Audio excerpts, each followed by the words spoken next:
الحمدللہ رب العالمین والعاقبۃ للمتقین والصلاۃ والسلام علی سید الانبیاء والمرسلین والمعصومین اما بعد فاعوذ باللہ من الشیطان الرجیم بسم اللہ الرحمن الرحیم اللہم صلی علی محمد وآل محمد۔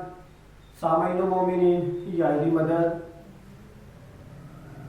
جیسا کہ آپ کو پتہ ہے کہ 19 رمضان قریب ہے اور ہمارے دلوں پہ ایک عجیب سا سوگ ہے۔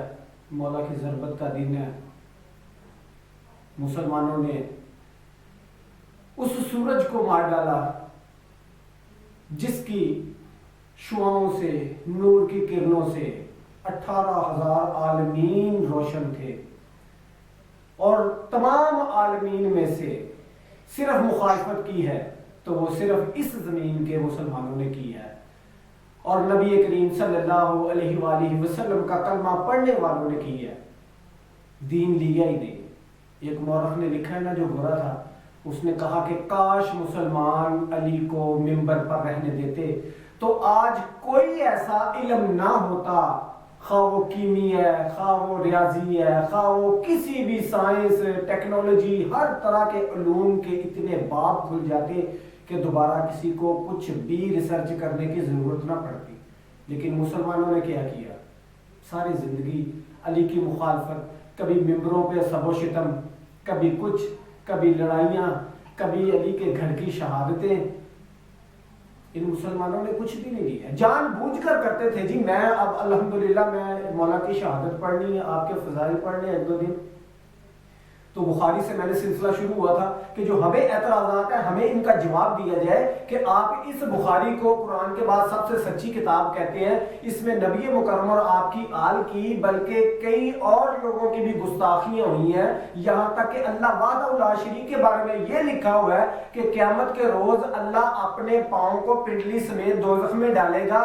خدا کے بندو، آپ اپنی توحید کو دیکھو اور ہماری جو اثنا عشری شیعہ ہیں، فقہ جعفریہ والے ہیں، ہماری کبھی توحید کو دیکھو، ہم سے سنو۔ اور جو آپ لوگوں کے محدثین نے کیا ہے وہ بھی انشاءاللہ میں وہی پڑھ رہا تھا۔ تو چونکہ اب دن ہے جناب ثانی زہرا کی یتیمی کے، مولا حسنین کے ایمین کی یتیمی کے دن ہے، اور یہ تیسری شہادت ہے، محمد والے محمد کے گھر کی تیسری شہادت ہے۔ ہاں کیا کہیں جی اس کے بارے میں۔ بہرحال آپ کو میں یہ بتاؤں کہ آج کل جو لوگ ڈنڈورا پیٹ رہے ہیں نا کہ علی کے اصحاب کے ساتھ یہ تعلقات تھے، یہ تعلقات تھے، یہ میں پڑھوں گا انشاءاللہ ایک دو دنوں میں کہ کیا تعلقات تھے، اور مولا علیہ السلام ان کو کیا سمجھتے تھے، خلفائے ثالثہ کو، ان کے بارے میں آپ کا کیا نظریہ تھا، اور وہی حدیثیں اسی بخاری میں بھی لکھی ہوئی ہیں۔ آپ لوگ اس طرح کی تعویلیں جب دیتے ہو تو ہمیں مجبور کرتے ہو کہ ہم آپ کی کتابیں پڑھ کے آپ کو سنائیں۔ بہرحال میں تعزیت پیش کرتا ہوں۔ 19 رمضان قریب ہے، رمضان کا پہلا جب چاند نظر آتا ہے تبھی ہمارے دلوں پہ ایک سوگ چھا جاتا ہے۔ عیدیں بھی بس ایسے ہی ہیں۔ ہم صداقت کے لیے تو ان مسلمانوں نے کبھی مولا علی کا قتل، کبھی جناب امیر المسلم کا قتل، کبھی ان کے بیٹے محمد و ابراہیم کا قتل، انہوں نے صداقت گھرانے کو کبھی دن مسلمانوں نے کرنے دی ہے، لیکن انشاءاللہ منائیں گے عیدیں۔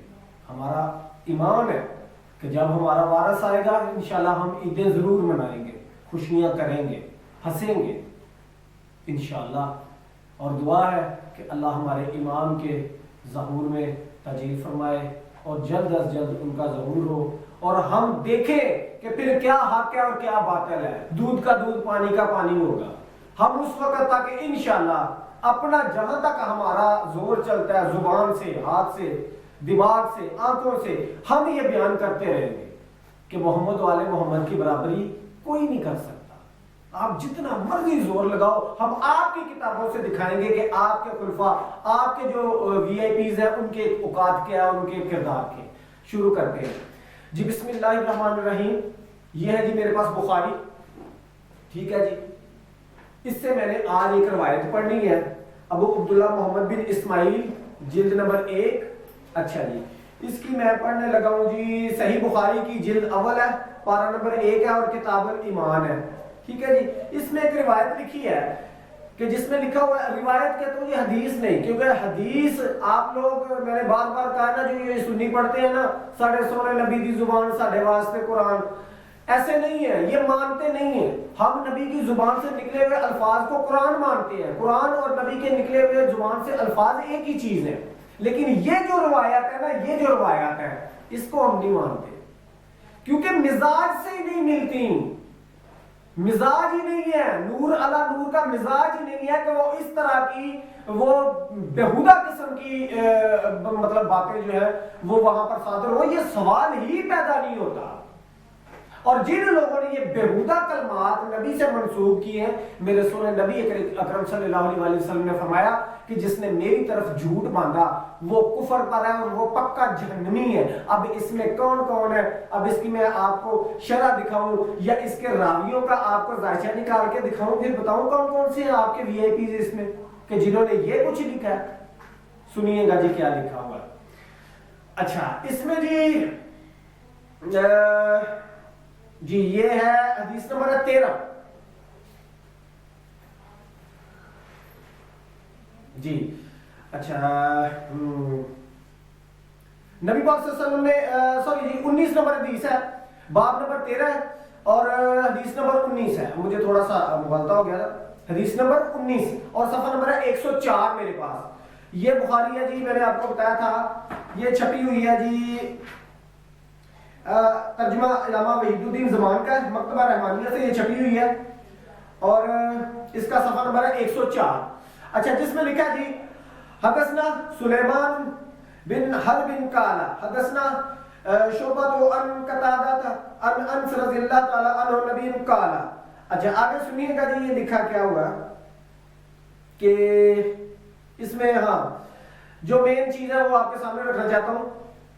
میں دوسری حدیث پڑھ دی 20 نمبر 19 نمبر یہ ہے، حدثنا محمد بن سلام قال اخبرنا عبدۃ عن هشام عن عائشہ قالت كان رسول الله اذا امرهم من الاعمال بما يطيقون قالوا انا لسنا كهيئة یا رسول اللہ۔ سنیے گا ترجمہ کیا ہے اس کا جی، ہم سے بیان کیا ہے جی، محمد بن سلام بکندی نے کہا خبر دی ہم کو، عبدہ نے وہ حشام سے، وہ اپنے باپ سے، وہ حضرت عائشہ سے، کہا کہ آقا صلی اللہ علیہ وسلم جب صحابہ کو کوئی حکم دیتے تو انہیں اچھے کاموں کا حکم دیتے جن کو وہ کر سکتے، وہ عرض کرتے یا رسول اللہ ہم آپ کی طرح تھوڑی ہیں، آپ کے تو اللہ نے اگلے پچھلے گناہ معاف کر دیے ہیں، ہم آپ کی طرح تھوڑی ہے کہ آپ کے اگلے پچھلے گناہ اللہ نے معاف کر دیے ہیں۔ یہ سن کر آپ اتنا غصہ ہوتے کہ آپ کے چہرے پر غصہ نمودار ہوتا، پھر آپ فرماتے کیا تم کو معلوم نہیں تم سب میں سے زیادہ پرہیزگار اور اللہ کو زیادہ جاننے والا میں ہوں۔ جی یہ ایک روایت میں نے آپ کے سامنے پڑھی کہ جس میں اصحاب کہتے تھے کہ یا رسول اللہ ہم آپ کی طرح تھوڑی ہیں کہ آپ کے تو اگلے پچھلے گناہ خدا نے معاف کر دیے۔ اس کا متن یہ بنتا ہے کہ نعوذ باللہ من ذالک، نبی مکرم بھی نبوت سے پہلے یعنی 40 سال کی عمر سے پہلے گناہگار تھے، نعوذ باللہ من ذالک گناہگار تھے۔ آپ اپنی وہ جو اس کے بارے میں معاویہ کے بارے میں بات آتی ہے تو اس پہ آپ معاذ اللہ معاذ اللہ معاذ اللہ، وہ لمبی داڑھی والا کہتا رہتا ہے۔ تو میری بات سنو، جب نبی مکرم کے اوپر انگلی اٹھتی ہے تمہاری زبانوں کو تالے کیوں لگ جاتے ہیں؟ اس کا مطلب یہی ہے کہ تم نے نہ نبی کو نبی سمجھا اور نہ نبی مکرم کے دین کو دین سمجھا۔ تم لوگوں نے اپنے وی آئی پی 3-4 جو اصحاب رکھے ہوئے، تم نے ان کو دین سمجھتے ہو، ان کو ایمان سمجھتے ہو، اور سب کچھ انہی سے لینا دینا تمہارا، نبی مکرم اور آپ کی آل سے کوئی لینا دینا نہیں۔ اسی وجہ سے جو نبی مکرم اور آپ کی آل سے محبت کرتا ہے، تم لوگوں کی طرف سے پہلا فتویٰ اس کے اوپر کفر کا آتا ہے۔ اس کا میں آپ کے سامنے تھوڑا سا اور رکھ دوں کہ اس میں انہوں نے واضح طور پہ جو لکھا ہے وہ یہ ہے، نتیجہ جو دیا ہے کہ نعوذ باللہ من ذالک نبی بھی گناہ گار تھے اور لوگ آپ کو کہا کرتے تھے۔ اچھا اب آگے میں چل کے بتاؤں، مجھے ایک چیز کی سمجھ نہیں آتی، یہ ایک حدیث ہے، یہ جلد نمبر 1 ہے، کتاب ہے الوضو، جلد نمبر 1 کتاب الوضو میں ہے، باب 108 حدیث نمبر 146 اور صفحہ نمبر ہے 155 جی، صفحہ نمبر 155، جس پہ کیا لکھا ہوگا جی؟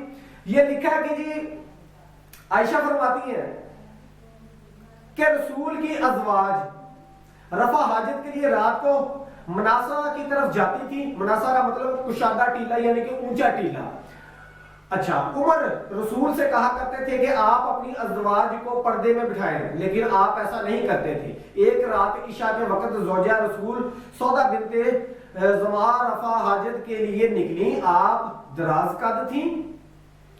عمر نے اس خیال سے کہ پردہ کے احکام نازل ہوں پکار کر کہا سودا ہم نے آپ کو پہچان لیا. تب اللہ تعالیٰ نے پردے کا حکم نازل فرمایا. نعوذ باللہ من ذالک. میں نے بار بار یہی بات کیا خدا کی قسم کہ ان لوگوں کا دین ایمان نبی مکرم سے ہے ہی نہیں ہے. اب میں آپ کے سامنے اس حدیث کو کہ جس میں یہ انہوں نے لکھا ہے کہ عمر یہ خیال کر رہے تھے کہ میں ان کی بیوی کو تنگ کرتا ہوں، رات کو آوازیں کستا ہوں سودا کے اوپر رضی اللہ تعالیٰ عنہما کے، اور پھر پردہ نازل ہوگا. یعنی کہ نبی مکرم سے زیادہ اللہ سے توسل عمر کا تھا. اور نبی مکرم صلی اللہ علیہ وآلہ وسلم دنیا میں لوگوں کی ہدایت کے لیے نہیں آئے تھے، بلکہ لوگ اتنے سیانے تھے لوگوں سے ہدایت لینے کے لیے آئے تھے. نعوذ باللہ من ذالک. نبی مکرم دنیا میں ہدایت کے لیے نہیں آئے تھے. یہ ان کا موقف ہے. یہ حدیث بیان کری، یہ صحیح سند حدیث ہے اور ان کا موقف ہے کہ بخاری اور مسلم میں جو حدیث آ جائے اس کو تواتر لے کہتے ہیں کہ وہ بالکل ٹھیک حدیث ہے. اب اس کے مطابق ان کا خیال جو بنتا ہے نا جی، وہ یہ بنتا ہے کہ پردہ جو ہے نا وہ حضرت عمر کی وجہ سے نازل ہوا ہے. اور وہ حضرت نبی پاک کو بار بار کہتے تھے کہ اپنی بیویوں کو پردے میں بٹھائیں، لیکن نبی پاک نہیں بٹھاتے تھے، تو پھر انہوں نے ایسا کیا اور پھر پردے والی آیت نازل ہوئی. نعوذ باللہ من ذالک. اب اس میں نبی کی گستاخی ہے اور ان کے وی آئی پی کی شان بیان ہو رہی ہے اور یہی میں ممبروں پہ بیان کرتے ہیں. نعوذ باللہ من ذالک. الحمدللہ ہمارا کھلا عقیدہ ہے شیعہ اثنا عشری شیعوں کا. جی میں الحمدللہ محدثین کو پڑھتا ہوں. ہمارا کھلا عقیدہ ہے کہ ہم حضرت علی علیہ السلام اور اہل بیت علیہ السلام کو اگر مانتے ہیں تو وہ بھی نبی مکرم صلی اللہ علیہ وآلہ وسلم کے توسل سے، آپ کی وجہ سے.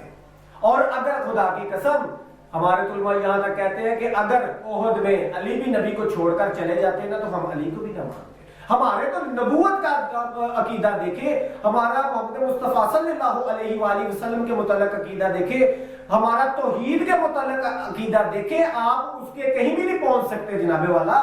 جی الحمدللہ.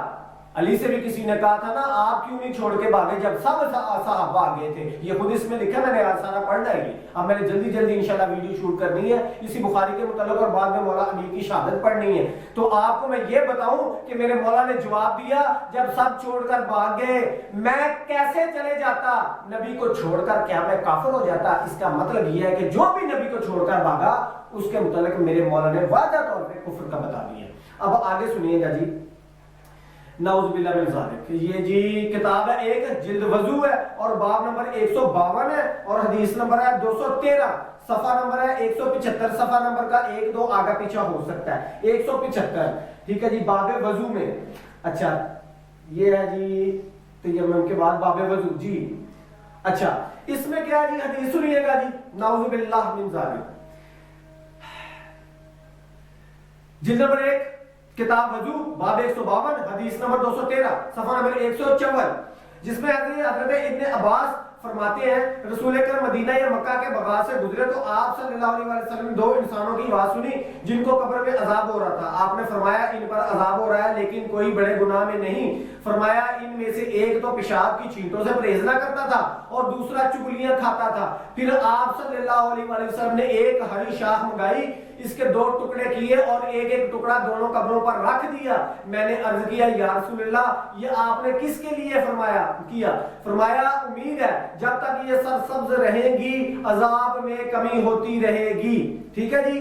یہ ایک چیز یہ آپ نے سن لی کہ پیشاب کی چھینٹوں سے بچنے کے لیے یہ کیا وعید ہے. آگے سنیے گا جی، اس کا نتیجہ اگلی حدیث کے بعد آپ کو دوں گا. جلد نمبر 1 کتاب ہے وضو کی اور باب نمبر 158 حدیث نمبر 221 صفحہ نمبر 177. ٹھیک ہے جی 177. اچھا اب 177 میں ہم جا کے دیکھیں گے کہ یہ میں اس لیے میرے پاس تو 2 جگہ پہ ہے، میں آپ کی تسلی کے لیے پڑھ رہا ہوں. جی آ گیا جی. اس میں سنیے گا جی, اس روایت کے بعد میں نے نتیجہ دینا ہے.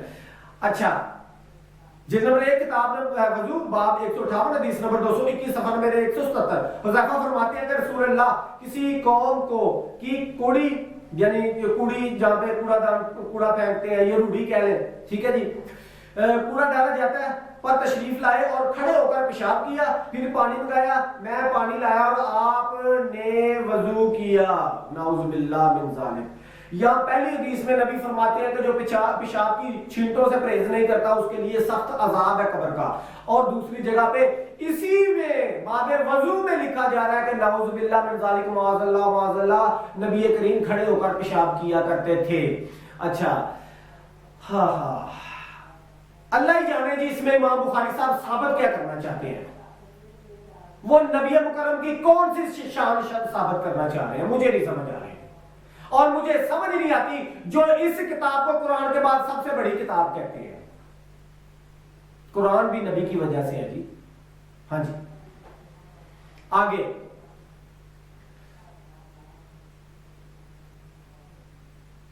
جلد نمبر 1 کتاب وضو میں ہی ہے, وضو کی تھوڑی سی 2-3 دن سے پڑھنی ہے. میں نے یہ آپ کو ایک ہنٹ دے رہا ہوں, یہ آپ اپنی تسلی کے لیے پڑھ سکتے ہیں, ہنٹ دے رہا ہوں, تسلی کے لیے پڑھیں اور پھر آپ فیصلہ کریں کہ ان میں نبی مکرم کی کون سی شان بیان ہوئی ہے.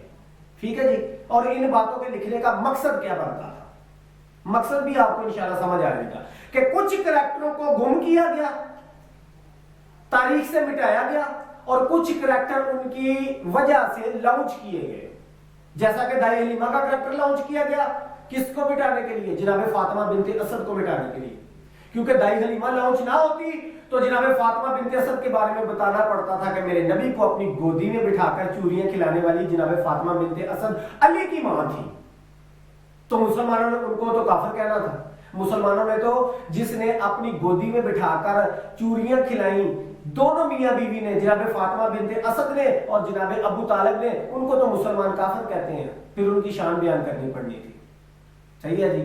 اسی طرح کئی کریکٹر ایسے ہیں جن کو بنایا گیا, کچھ کریکٹروں کی جیسا کہ جناب خدیجہ الکبریٰ سلام اللہ علیہا, ملکۃ العرب, ان کی عمر 40 سال لکھی ہے, ان کی 3 بیٹیاں بھی لکھی ہیں, ان کو 3-4 مرتبہ نعوذ باللہ من ذالک بیوہ بھی لکھا ہے. لا حول ولا قوت الا باللہ العلی العظیم. کیونکہ کسی ایک بی بی کی ایسی شان بنانی تھی کہ جس کی 6 سال یا 9 سال کی عمر میں بھی شادی نبی سے کروائی ہے جی.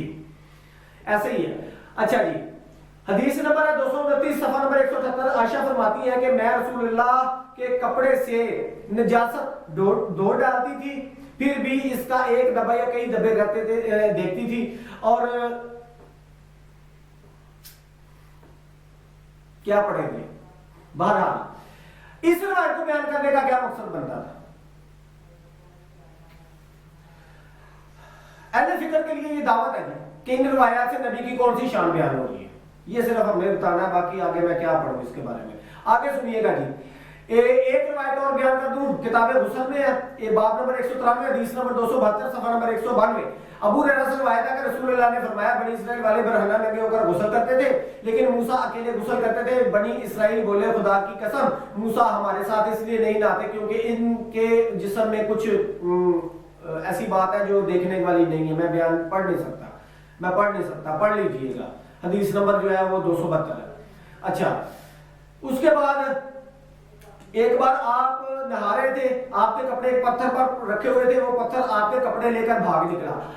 آپ بھی اس کے طاقوں میں دوڑے اور یہ کہتے جاتے تھے اے پتھر میرے کپڑے دے دے, اے پتھر میرے کپڑے دے دے, یہاں تک کہ بنی اسرائیل نے موسیٰ کو ننگے دیکھ لیا, کپڑوں کے بغیر برہنہ دیکھ لیا, اور انہوں نے کہا واللہ موسیٰ کو کوئی بیماری نہیں ہے, وہ بالکل ٹھیک ہے. پتہ نہیں انہوں نے کیا دیکھا. بہرحال موسیٰ نے اپنے کپڑے لیے اور پتھر کو مارنے لگے. ابو ہریرہ کہتے ہیں کہ موسیٰ کے پتھر پر اب تک 6 یا 7 نشان باقی ہیں. وہ پتھر بھی موجود ہے, اس کے اوپر 5, 6, 7 نشان بھی باقی ہیں. اسی سند سے ابو ہریرہ رسول اللہ سے روایت کرتے ہیں کہ حضرت ایوب علیہ السلام برہنہ نہا رہے تھے, ان پر سونے کی ٹڈیاں برسنے لگیں, آپ انہیں اپنے کپڑوں میں سمیٹنے لگے. ان کے پروردگار نے آواز دی, اے ایوب کیا میں نے تمہیں اس لیے اس سے جو کہ تم دیکھ رہے ہو بے نیاز نہیں کر دیا؟ بولے ہاں تیری عزت کی قسم, لیکن میں تیری برکت سے بے پرواہ نہیں ہو سکتا. اس کا مطلب سنیے گا جی. آگے اللہ ہی خیر کرے. ایک تو یہ بات ہے کہ حضرت موسیٰ کا کپڑے لے کر پتھر کا بھاگنا اور پھر حضرت ایوب کا ٹڈیوں کو اکٹھا کرنا اور پتھر کو کہنا کہ رک جا رک جا رک جا میرے کپڑے دے دے. اس کا مطلب یہ ہے کہ جو 40 سال 50 سال بتوں کو پتھروں کو سجدہ کرتے رہے, میرا خیال ہے کہ انہوں نے اسی لیے کہا کہ جی پتھر بھی دو نبیاں دے نال مذاق کر دے سن. بہرحال مجھے تو یہی لگتا ہے. بہرحال آگے چل کے یہ ہے کہ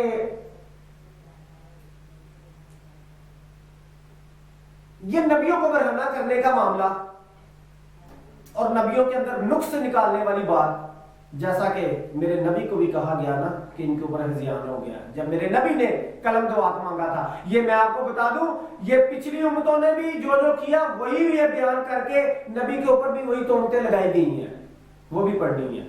نبی کے اوپر بھی تہمتیں لگائی گئی ہیں. میں کیا بتاؤں, اس سے آگے لفظ نہیں ملتے, اتنی حدیثیں ہیں. صرف یہ آپ سمپل لفظوں کو نہ دیکھیں, آپ یہ دیکھیں کہ انہوں نے نبی مکرم کی اور دوسرے انبیاء کی شان کیسے بیان کی ہے, ان میں کیسے کیسے نقص نکالے اور ان کو کیسے برہنہ کرنے کی کوشش کی ہے. یہ پاک ہوتے ہیں, معصوم ہے. 1,24,000 شہادہ معصومین, یہ سب معصوم ہے اور پاک ہے.